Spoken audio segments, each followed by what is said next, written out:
आसंता February 2025 रे सरिब IOCL और श्रमिक मानक सहित होइतबा चुक्तिर अवधि। यह पूर्व पारादीप एरसमा शिल्पांचल श्रमिक संघ पक्षर आरंभ होइछे प्रस्तुति।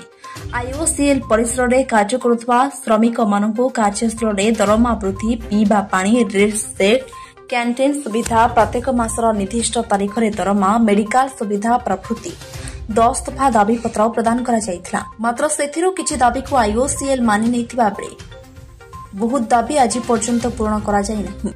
आसंता फेब्रुआरी मासरे चुक्ति मियाद सरिथिबारु संघ पक्षरु गवर्निंग बॉडी बैठक और साधारण सभारे श्रमिक मानक सहित आलोचना करा जाई सेमानक समस्या संपर्क में आलोचना करा जायछि।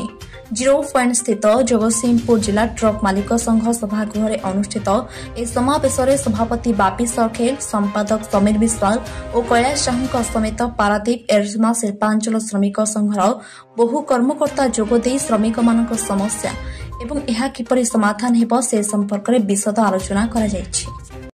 पारादीप एरसमा शिल्पांचल श्रमिक संघर आईओसीएल रिफाइनरी यूनिट आज आमर जनरल बॉडी मीटिंग होउची।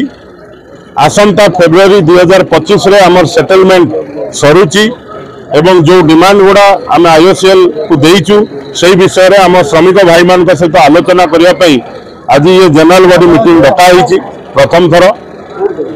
एवं द्वितीय कथा होउची आमर आगदाड़ी किछि कर्मकर्ता जो मैंने रिफाइनरी यूनिट रे थिले से माने षडयंत्र करुथिले आम संगठन को भांगिया पई तांकु संगठन रु बहिष्कार करा जायछि एवं गणमाध्यम रे मध्ये हम ए विषय जणैथिलु।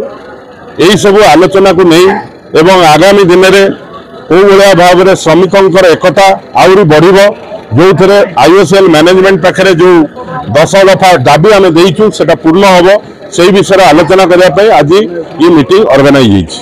देखो सेटलमेंट रे विगत दिन में आम पाखापाखि 3000 टंका श्रमिक भाई मान बढ़ेलु। एथर डबल इंजिन सरकार अच्छी एवं गर्वर कथा पारादीप एमएलए इंडस्ट्री मिनिस्टर अच्छा विभू प्रसाद तरेई पारादीप बीजेपी एमपी अच्छा।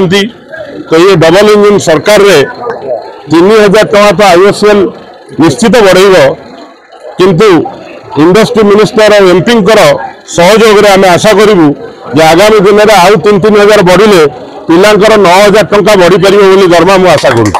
देखो यूनियन रे दल न थाए श्रमिकों कौन दल न थाए दलर तो निर्विशेष सबू श्रमिक भाई मैंने ये यूनियन रे सामिल आधे किए कौ दलर कथा नुह ये श्रमिकों पेट पाटना कथा आधे आम समस्त सहयोग लड़ू शिल्प मंत्री सहयोग भी लड़ू एमपी भी सहयोग लड़ू एवं आम आशा करूँ ये अंचल पिलामानंपाई कहीं माने सबू पारादीप अंचल एवं जगतसिंहपुर जिला केन्द्रापड़ा जिलार पिलामाने एमानकर भविष्यत एमानकर पेट पाटना एमानकर पिला छुआ मु आशा करी से हमको सहयोग करेंगे एवं गोटे भल सेटलमेंट आगामी दिन में हो पार। ब्यूरो रिपोर्ट ओम टीवी ओडिया।